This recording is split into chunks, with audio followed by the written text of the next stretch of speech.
The echoes of that first miraculous defense lingered in the air, a fragile thread of hope woven through the thick shroud of fear and uncertainty that engulfed the battlefield. The man with the wire shield, the engineer, had carved a new truth into the hearts of his comrades. Yet the war was far from over. The battlefield, a cruel and relentless beast, demanded more than a single act of defiance.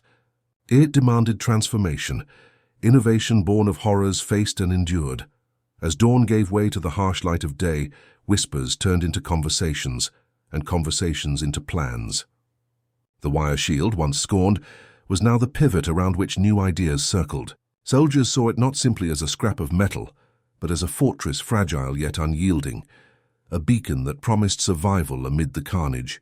The engineer found himself at the heart of a reluctant revolution, tasked with reimagining warfare itself. But survival hinged on more than courage and invention. The battlefield was a crucible where the past met the future in violent union. Around him, men moved with the weight of history pressing down, their lives a chain linked to centuries of conflict, of weapons evolved and strategies hardened by time.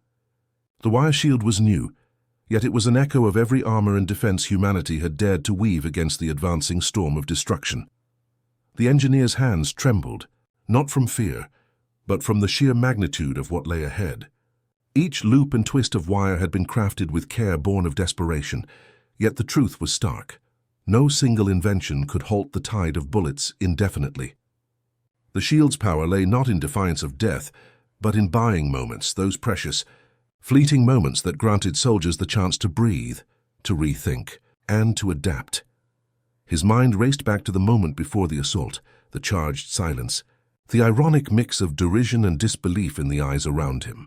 They had seen wire and thought fragility. He saw resilience writ small, the seeds of a better tomorrow. His shield had stopped 80 bullets in 10 seconds, but what about the next 10 or the 10 after that? The answers hovered like ghosts, pushing him toward relentless innovation. In the days that followed, the engineer's work turned frenetic. Sketches sprawled across the canvas of war, tangled with notes and calculations. His ideas evolved faster than the gun smoke that clouded the horizon. Each failure a lesson burned into memory, each success a spark igniting new possibilities. He became part scientist, part soldier, a man fighting with both mind and muscle. The trenches shifted, becoming laboratories of survival. Men once skeptical took up wire, replicating the shield with whatever materials lay at hand. Improvised armor plates, coils of barbed wire, and layered mesh created a patchwork of defense that transformed the front lines. The battlefield blurred the lines between invention and necessity, past and future, converging in a grim dance. But this was no simple act of replication.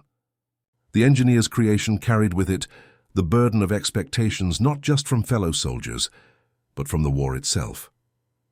Each shield was a story, a fragile promise that the despair would not claim another life just yet. Each bullet stopped was a whisper of hope, that the human spirit might yet prevail over the roaring demons of metal and fire. As he walked between the lines, the burden of leadership settled heavier than the metal in his hands. He was no longer just a maker of shields, but a symbol, a living testament to the power of hope soldered with wire and will. Men knelt beside him, touching the mesh like relics of salvation, eyes shining with newfound faith. The engineer's vision was no longer his alone. It belonged to everyone clinging to life amid the chaos, yet in quiet moments shadows stole across his thoughts. The battlefield demanded constant reinvention. Opponents learned quickly, finding new ways to pierce defenses, adapt tactics, and shift the deadly calculus of survival. The shield, miraculous as it was, could not be the final answer. The war had become a test not just of weapons but of minds, an unending chess match played in blood and fire. The engineer's nights were haunted by the relentless push of progress. He was consumed by questions: how to make the wire stronger without losing its lightness, how to shield more men without sacrificing mobility, how to turn a fleeting miracle into a lasting revolution. Each problem was a challenge written in the language of survival, demanding answers beyond mere metal and math. Amid the thunderous roar of artillery and the ceaseless chatter of gunfire, an unspoken truth emerged. The invention was not simply about defense, but about altering the very nature of war. If survival could be extended through innovation, then perhaps the bloodshed could be tempered by invention. The engineer dreamed of a future where the ingenuity of humanity might outpace its capacity for destruction. The wire shield was a beginning, not an end. A seed planted in the soil of war, fragile but resolute. It had stopped 80 bullets in 10 seconds, defying the grim expectations of death. But more than that, it had reignited a spark in the hearts of those who fought and bled in silence. The battlefield was no longer just a place of despair, but a crucible where hope was forged anew. And so, beneath the scarred skies and amidst the shattered earth, the engineer pressed onward. Each day was a battle against time and odds, a relentless pursuit of the impossible. His wire shield was no longer worthless. It was a symbol of humanity's fierce refusal to yield, a whisper of prophecy speaking through metal and blood, promising that even in a world drowned in bullets, survival was still an act of will. The days blurred, punctuated by the constant rattle of gunfire and the hallowed, rattled breath of soldiers clinging to invention as if it could somehow outpace fate. Each dawn, the world seemed to wake with new scars. News of the miraculous wire shield, which had defied 80 bullets, had traveled fast. Others, soldiers, engineers, even officers who'd once laughed, began replicating it with desperate hands and hopeful hearts.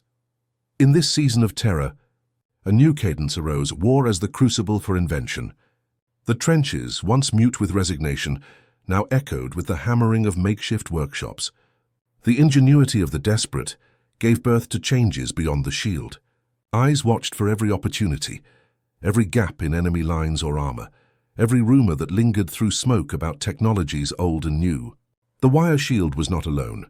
Soon gas masks hung from every neck, inventions hastily refined after the first ghostly clouds of poison swept across no man's land. Men learned faster than ever the cost of standing still. The engineer's mind, restless and racing, stretched beyond the mesh in his hands to the roar of progress blooming with each shell in the mud. Wireless radios chattered in codes, new vehicles, monstrous, rumbling early tanks, churned up the fields where cavalry had once galloped, and aircraft cut uneven patterns across the thunder-black sky. Each invention, each adaptation, was a promise and a threat, humanity striving to survive even as it destroyed. Yet in the heart of this evolving storm, the wire shield's legacy deepened. Officers who'd spat at its frailty now clamored for more. Rumors flew that a single shield had turned the tide during an impossible assault, buying seconds that became minutes, moments that became legends. The engineer, flung into reluctant fame, found himself both revered and envied. Every glance from wounded survivors was heavy with longing, for safety, for certainty, for any edge against the relentless onslaught of steel and fire. The tension in camp grew volatile. The more the shield spread, the greater the scrutiny and envy. Some comrades grumbled that the engineer's invention was being used for glory, beyond its true purpose. Others depended on it for their every forward step, cautiously trusting in the web of wire over their hearts. The engineer felt the weight of expectations settle like a physical shroud on his shoulders. Every improvement he made now had the urgency of lives balanced on a knife's edge. As fierce new offensives thundered on, the wire shield saved dozens. But for every bullet they stopped, there was another weapon. Another tactic seeking to break the fragile defenses. Snipers targeting ankles, artillery designed to rain shrapnel from above, gas and flame that found cracks in even the best designs. The engineer worked late into every grey dusk, reweaving, strengthening, innovating. Each failure cost him sleep and hope. Each breakthrough was greeted with silent, desperate gratitude. In the rare quiet between deadly exchanges, soldiers told stories of the first shield, hyping its legend even further. Whispers traveled through the mud-soaked grapevine. He saved a whole unit. 80 bullets in 10 seconds. He stood while the rest of us ducked, and he walked away. The shield became more than metal, it became myth, but beneath the myth the engineer struggled. He had survived because of quick thinking, courage, and a bit of luck. He knew that nothing on a battlefield stayed secret for long. The enemy too adapted, increased their fire, changed their angles, refused to give ground where shields stood tall. The war became an endless game of measure and countermeasure, each day more brutal and inventive than the last. Yet progress was relentless. New variations appeared, Layered shields, alloys scavenged from wrecked vehicles, reinforced vests inspired by the wire mesh. Some worked, others failed disastrously. Death's shadow was never far. The engineer's spirit frayed from the burden, but he would never let the shield slip from his grasp. There was meaning. Still an invention, even when the cost was measured in blood. One evening, with the rain beating down in fat, muddy drumrolls, a fellow soldier pressed a trembling hand to the engineer's shoulder. "You gave us a chance," he whispered, voice rough with awe and survivor's guilt. "That's more than most get." The engineer simply nodded, staring at his hands, bruised, scarred, the hands of a man who'd hoped to build bridges, not barriers. The shield's story did not end here. Its legacy flowed through every act of desperate innovation, every tale whispered under blood-red sunsets, every choice to fight for one more impossible day. And as night bled into the dawn, the crucible of war would test not just wire and metal, but hope itself, forging the next miracle or the next tragedy under fire. The days blurred, punctuated by the constant rattle of gunfire and the hallowed, rattled breath of soldiers clinging to invention as if it could somehow outpace fate. Each dawn, the world seemed to wake with new scars. News of the miraculous wire shield, which had defied 80 bullets, had traveled fast. Others, soldiers, engineers, even officers who'd once laughed, began replicating it with desperate hands and hopeful hearts. In this season of terror, a new cadence arose, war as the crucible for invention. The trenches, once mute with resignation, now echoed with the hammering of makeshift workshops. The ingenuity of the desperate gave birth to changes beyond the shield. Eyes watched for every opportunity, every gap in enemy lines or armor, every rumor that lingered through smoke about technologies old and new. The wire shield was not alone. Soon gas masks hung from every neck, inventions hastily refined after the first ghostly clouds of poison swept across no man's land. Men learned faster than ever the cost of standing still. The engineer's mind, restless and racing, stretched beyond the mesh in his hands to the roar of progress blooming with each shell in the mud. Wireless radios chattered in codes, new vehicles, monstrous, rumbling early tanks, churned up the fields where cavalry had once galloped, and aircraft cut uneven patterns across the thunder-black sky. Each invention, each adaptation, was a promise and a threat, humanity striving to survive even as it destroyed. Yet in the heart of this evolving storm, the wire shield's legacy deepened. Officers who'd spat at its frailty now clamored for more. Rumors flew that a single shield had turned the tide during an impossible assault, buying seconds that became minutes, moments that became legends. The engineer, flung into reluctant fame, found himself both revered and envied. Every glance from wounded survivors was heavy with longing, for safety, for certainty, for any edge against the relentless onslaught of steel and fire. The tension in camp grew volatile.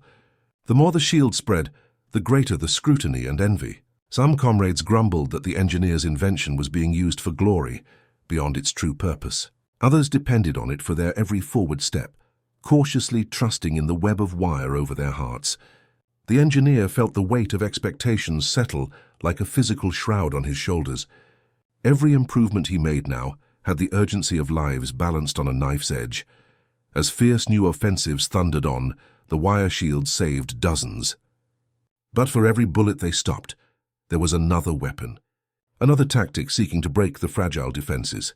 Snipers targeting ankles, artillery designed to rain shrapnel from above, gas and flame that found cracks in even the best designs. The engineer worked late into every grey dusk, reweaving, strengthening, innovating. Each failure cost him sleep and hope. Each breakthrough was greeted with silent, desperate gratitude.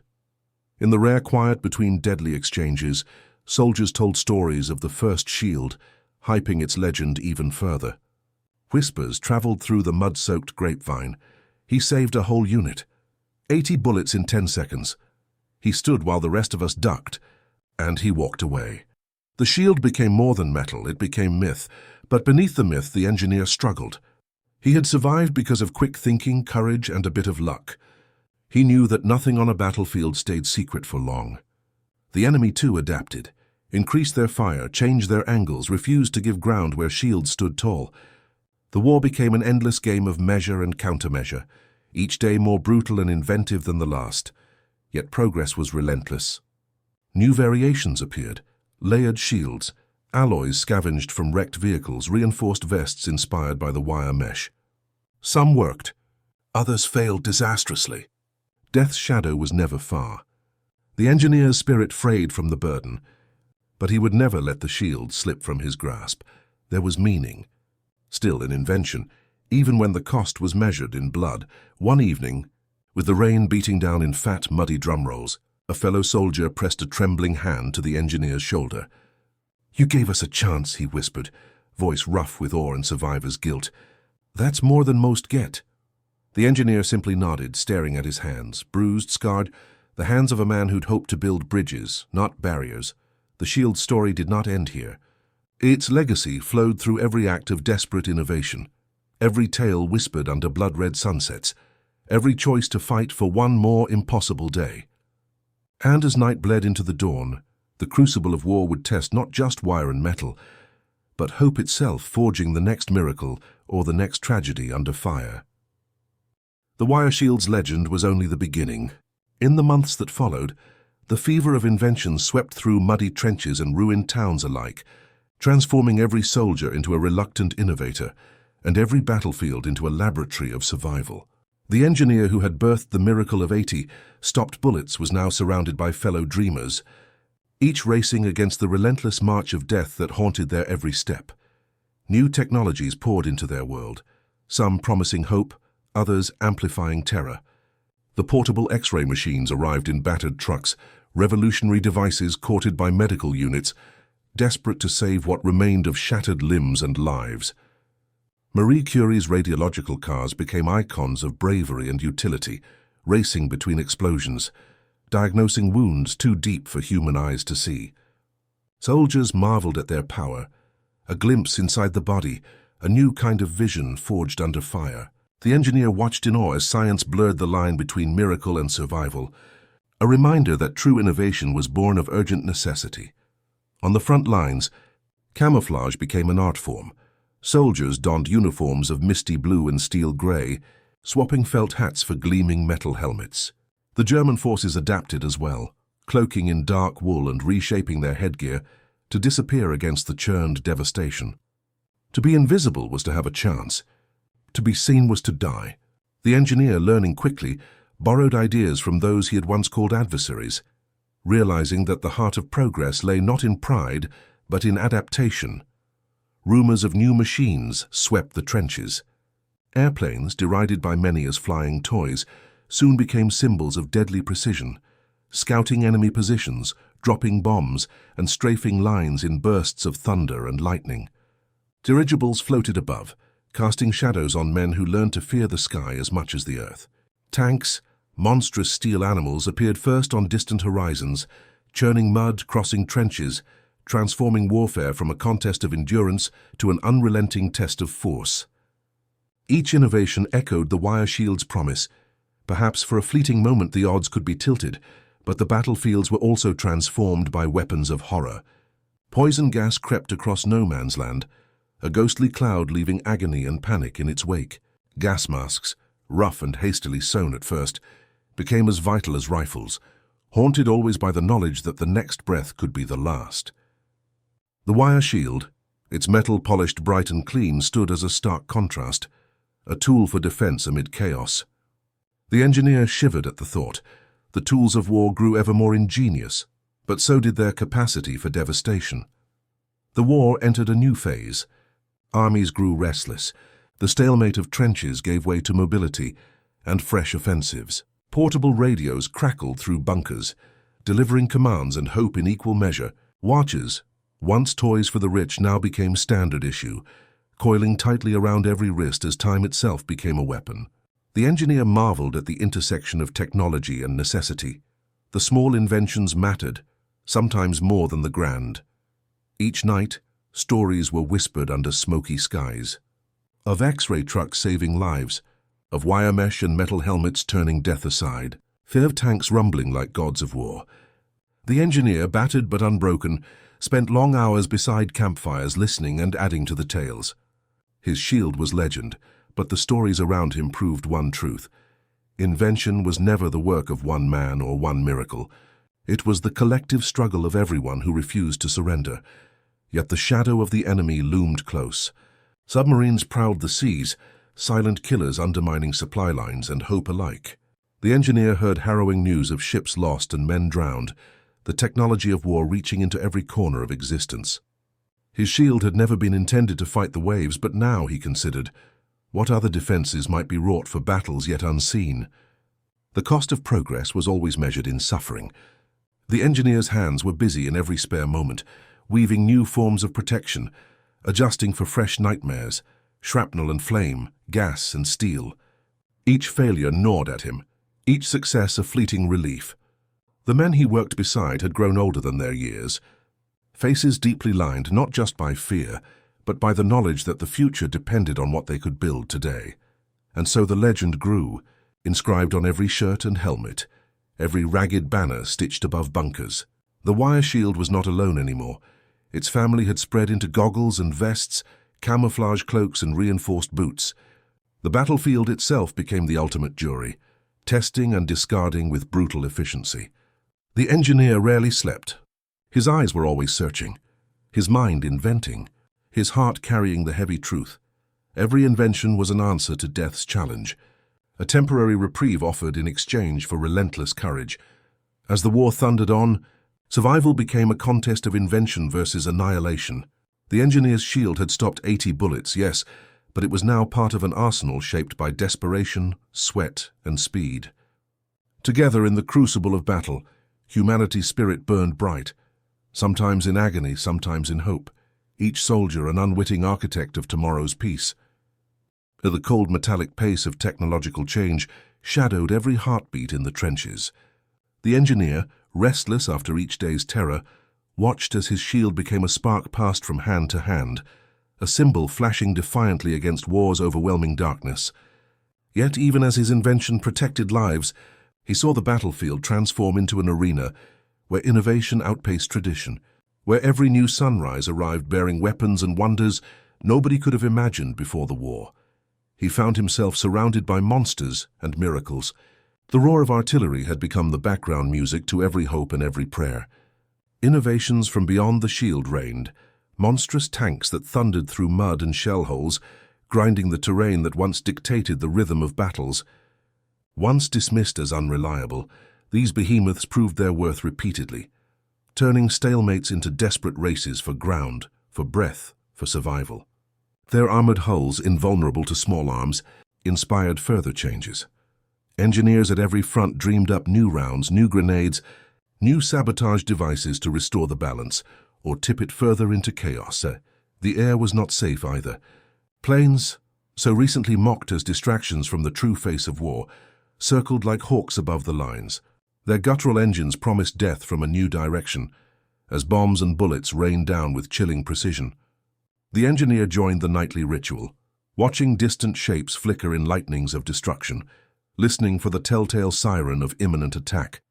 Aviators became legends, their duels transforming the sky into another theater of heroism and doom. Yet, perhaps the most terrifying innovation spread by war was silent and invisible: chemical weapons.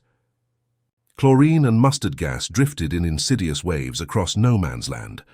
Soldiers learned to instinctively fit their cumbersome masks at the first hint of horror. Breaths became measured acts of survival. Each innovation brought by this war forced the soldiers to adapt. The wire shield, for all its glory, felt fragile beside the omnipresent threats of poison and flames. The engineer, even as he strengthened his wire web, pondered what defense could be woven against a danger that seeped into lungs, into thought, into every shivering night. Communications changed the war's tempo too. Radios, once the purview of signalmen and generals, were now scattered across muddy dugouts and armored vehicles. Commands could be relayed with unprecedented speed. Confusion had a new adversary in the form of electrical pulses darting across battlefields. The engineer marveled at signals snaking invisibly through the chaos. Every order, every warning now an echo of innovation, raising hope and anxiety in equal measure. On rare days of quiet, wounded soldiers were whisked away to makeshift hospitals where Marie Curie's radiological cars delivered radiology to the very front. X-rays pierced bone and darkness, allowing doctors to see what bombs and bullets had hidden.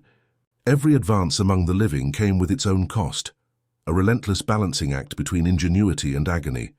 The engineer, haunted by the weight of his work, struggled to find meaning among these daily miracles and miseries.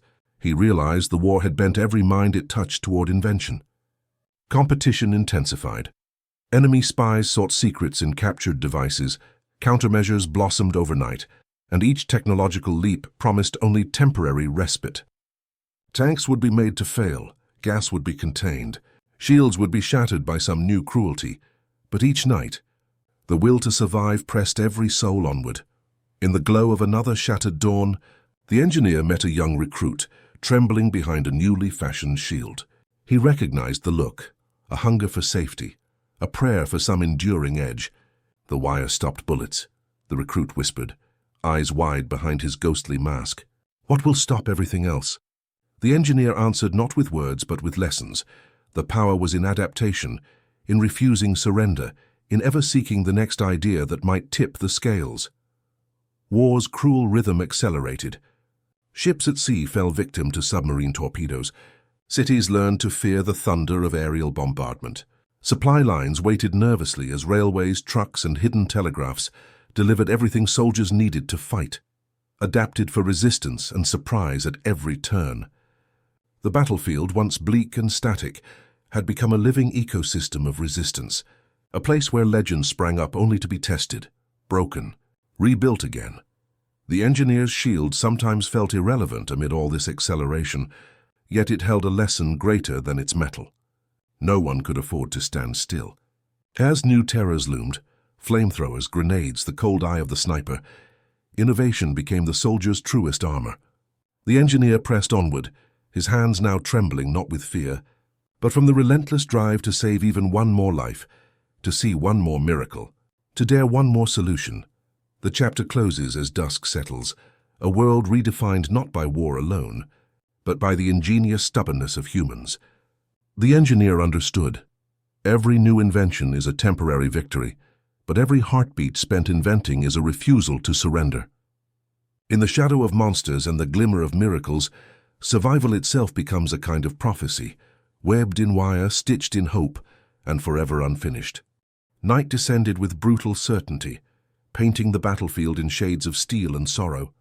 The engineer, reduced to a shadow among hundreds, traced trembling fingers along the battered edge of his wire shield. Around him men slept fitfully, if at all dreams haunted by the monstrous gifts of technological progress. The past's arrogance had been wiped clean by the present's relentless appetite for evolution. Artillery, once a distant thunder, now shattered imagination. Its blasts mapped the rhythm of survival. Guns ruled the day, but it was the secrets born at night that reshaped hope. Trenches dug deeper and lined in ragged desperation became temporary sanctuaries from the carnage above. The wire shield was not alone. Barbed wire snaked in lethal circles at the edge of every trench, forming barriers no army had dared abandon. Its cruel simplicity held off enemy charges, demanding blood for every inch advanced. The engineer shivered, recognizing how every wire, whether for defense or survival, had changed the fate of battle. As innovation danced on the brink of horror, the opposing force wove their own countermeasures. Snipers peered through newly minted scopes, their accuracy sharpening with every passing day. Heavy machine guns carved corridors of death, a single weapon capable of turning open ground into a hell no hero could cross unscathed. Every advancement bred adaptation. New helmets, more intricate shields, shifting tactics that unlocked the secrets of modern warfare's unsparing brutality. Then, tanks appeared on the torn horizon, metal beasts grinding across mud and wire, engines belching smoke, soldiers scattered or dug deeper. The marvels of mobile armor, once dismissed as cumbersome, gave attackers an iron fist, sheltering infantry, smashing barricades, crushing defenders' hopes beneath treads. These machines were both miracle and nightmare, the promise of unstoppable advance forged in the factories of desperation.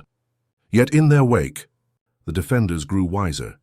Engineers scrambled to invent anti-tank rifles, explosive traps, and shifting terrains designed to snare the giants where they lumbered.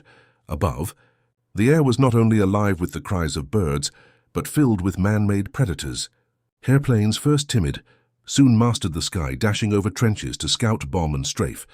Aviators wrote new legends with each flight, transforming war into a contest not only between men, but between machines. The engineer, pondering the wire beneath his fingers, dreamed of defenses that stretched beyond the earth, protection that reached to the heavens. Among the myriad threats, gas attacks smothered the dawn in green and yellow veils. Soldiers staggers for masks. Seconds made the difference between breath and oblivion. The ingenuity of the wire shield, though miraculous against bullets, shrank before this chemical tide. The engineer spent long nights hunched over sketches, praying for insight that might yet offer salvation. Medicines and tightly woven cloths were tried. Sometimes science delivered relief, more often only hope. Radio waves hummed in the background, a quiet revolution. The electric heartbeat of Morse code and spoken command, pulsing through the ether, delivered orders and warnings across the shattered landscape. The war's architecture now lay as much in wire and signal as it did in flesh and steel. Knowledge moved quickly. Adaptation was everything. Ships vanished in the night, hunted by submarines whose silent torpedoes turned every ocean into a graveyard. The engineer marveled at the capacity for both destruction and invention. In every theater, the shield he had championed seemed part of a much larger tapestry, a patchwork of ingenuity clasping life together at the seams. Hospitals, too, changed in the face of this endless evolution. Marie Curie's radiological cars rolled between fields, gleaming with life-saving possibility. Doctors peered through bones with X-rays, guiding splinters and fragments from broken bodies. The engineer saw a future where every heartbreak might be answered by a moment of mechanical mercy, yet the balance never held for long. Each miracle summoned a new challenge. The wire shield had stopped 80 bullets. Yes, but now soldiers whispered about wider protection, about mobility, about ways to turn the tide for an entire regiment at once. The engineer knew his moment could not last. Every night was a sprint. Every sunrise brought fresh terrors. Each heartbeat pressed him to invent anew, to never yield, to fight for life against the relentless storm. In the gloom of another restless evening, he watched sparks from a distant battle fade to embers against a bruised horizon. The wire shield had become legend, but the struggle was eternal, an undying contest between the ingenuity of war and the quiet prophecy of survival. The story did not rest in the shield alone, but in the unending courage to create, adapt, and believe, even when steel and fire conspired to erase hope itself. By the seventh winter of war, despair and innovation braided together so tightly that neither could survive without the other. The engineer, now pale and lean beneath the grinding effort and sleepless nights, looked back on the shape-shifting battlefield, a place where hope and invention collided in a surging tide neither side could control. The shield of wire was no longer an anomaly. It had become the first page in a ferocious book of solutions, a testament to the prophecy that no attempt at survival was ever truly wasted. Trenches had become a hive of new inventions. Some, like the now ubiquitous metal helmets, saved countless lives. Others, like flamethrowers and gas projectors, amplified horror beyond reason. The engineer studied each with clinical awe and an undercurrent of rage. For every tool that saved, a dozen sought only to kill more efficiently. The old ways were gone. Rifles, bayonets, and open-field charges were now memories, made obsolete by thunderous barrages and the creeping hand of technology. He spent his days consulting on defensive strategies. Rumbles about improved tanks, heavier, faster, bristling with more guns, filtered through every camp. Rumors spread of prototype body armor formed from layered steel, or vests lined with the same wire mesh he'd once been mocked for. Ever restless, the engineer's mind leaped further. What of electrical defenses or camouflage woven into uniforms as a second skin? Other soldiers listened, some hopeful, some wary of what the mind of a wire prophet might yet unleash. Behind the lines, new faces joined the unending relay of innovation. Young chemists grinding resin for gas mask filters, mathematicians plotting range tables for the latest artillery. Even doctors had become engineers, designing stretchers to snake through the labyrinth of trenches, dreaming up treatments for wounds that seemed beyond healing. Marie Curie herself drove battered trucks filled with radiological hope. Her very presence a reminder that war had reached into every quiet corner of science, and wrenched-out miracles mingled with nightmares. The battlefield's silence was never to be trusted. The enemy had learned as well, rolling out thicker armor, sending waves of planes and poison, laying down barrages of artillery that seemed endless. Paranoia took hold. Spies in empty uniforms mapped out secret weapons, stealing blueprints and sowing seeds of doubt. The engineer doubled his effort. Each hour of sleep lost was a price paid in the currency of survival. On a cold grey morning, the wire shield was tested again, a desperate charge, a wall of lead, and a single figure, advancing behind a lattice that sparked and twisted with every impact. The engineer watched with clenched jaw, his hopes riding with the soldier he'd equipped. The shield scraped through, dented, bent, but whole. Men cheered quietly, reverence mixing with envy. It was a small victory, almost private in a world that only cared for slaughter, but the lessons grew sharper. What once stunned the eyes now merely kept pace. Helmets of steel, armored cars, rumbling tanks, and gas masks, each like the shield, a prayer for more than just survival. They were the last line between life, death, and madness. The engineer gave everything: insight, sweat, and pieces of his own sanity, always chasing the next edge. Forever haunted by those he could not save, the war itself became prophecy, an engine of change that could not be turned off, not even in the desperate hope of peace. Each life extended, each bullet turned aside, was measured against the unthinkable cost of new horrors. Time lost meaning. Men emerged from the trenches, blinking against a dawn that seemed impossible, changed forever by what they had built, repurposed, or simply dreamed. Yet amidst the thrum of machines and the churn of wounded earth, a glimmer persisted. Soldiers adapted. The engineer, once alone, now walked among brethren of spirit, soldiers, inventors, medics, even the chaplain clutching a newly armored Bible to his chest. Humanity's stubborn refusal to give in had summoned the most extraordinary answers. Still, every answer demanded more, as if war itself could never be sated. Darkness fell on that final night with no peace in sight, yet the world prepared, each invention a fragile hope plated in steel.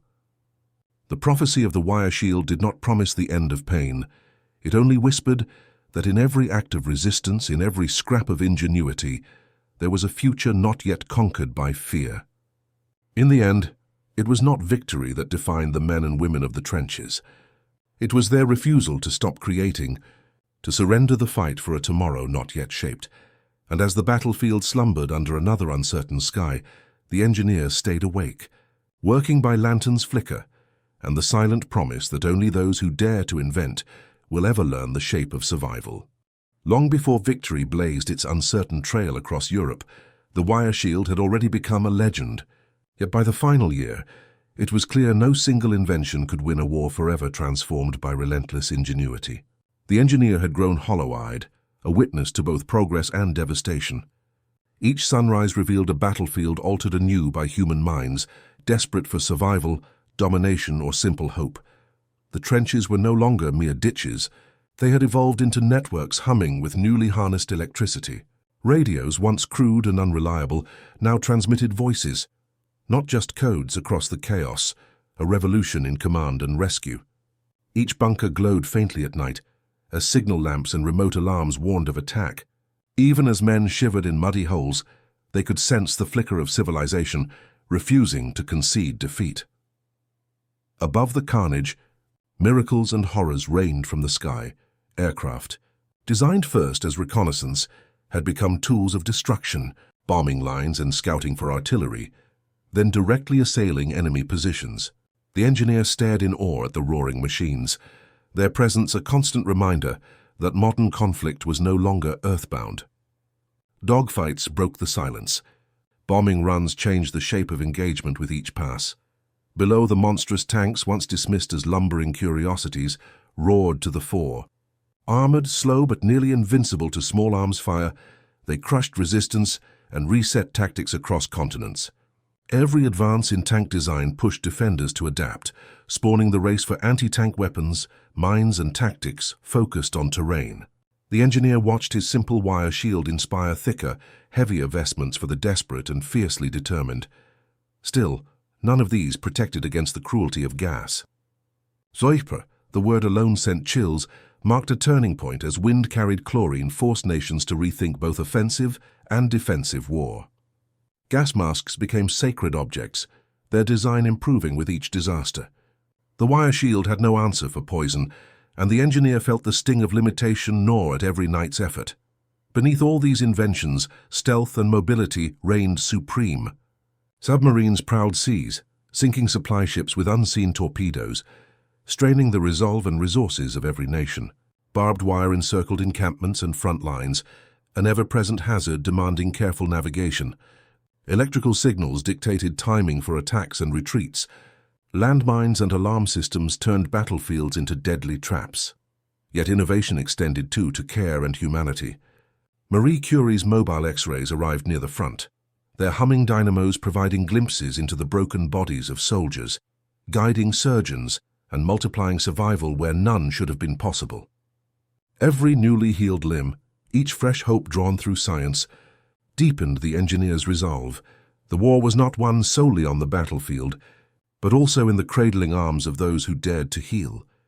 The engineer spent hours in restless conferences, adapting, refining, sometimes surrendering to the wisdom of others more adept at some new technology. The wire shield, once considered all he could offer, now joined a chorus of miracles: radio protocols, steel helmets, improved armored cars, bomb-resistant bunkers. Each soldier became part of a living equation, more than a survivor, now a collaborator with history itself. In these waning days, exhaustion competed with hope. Rumors climbed through the ranks. New alloys, better radio frequencies, faster tanks, deadlier aircraft, each a product of minds who had seen war's abyss and refused to blink. The engineer often wondered what peace would look like. Would the wire shield become a relic, a museum piece, an artifact in a world no longer ruled by gunfire and fear? But the world was still raw. The effects of this technological arms race lingered beyond the mud and trenches, shaping every desperation-filled embrace of invention as the ultimate act of faith. The engineer took solace knowing his work had saved lives, but also understood its shadow. Each creation was only a brief pause in the endless question uttered by every heart at war. What next? When the final armistice came, night fell as always. The trenches emptied, but the lessons remained, etched in wire, steel, and silent circuits humming beneath the ruined earth. All at once, the shield was both history and prophecy, a reminder that ingenuity must forever rise to meet the thunder. As men limped home and fires died down, the engineer accepted a final, unbreakable truth. War is the story of invention and suffering doubled. Yet it is also the birthplace of every unexpected miracle. And somewhere, deep in the silence, he listened for the next prophecy. The wires whisper, promising that, even in the aftermath, creation must go on. The legend endures, in every heart battered by the storm, in every hand reaching for what comes after. If you've stood with us through the thunder of history, you know there's always more beneath the surface. Hit subscribe now and ring the bell, because every story of war, courage, and consequence deserves to be told. Join our ranks, dive deep into the untold battles, and become part of the mission to remember. Your next chapter starts here.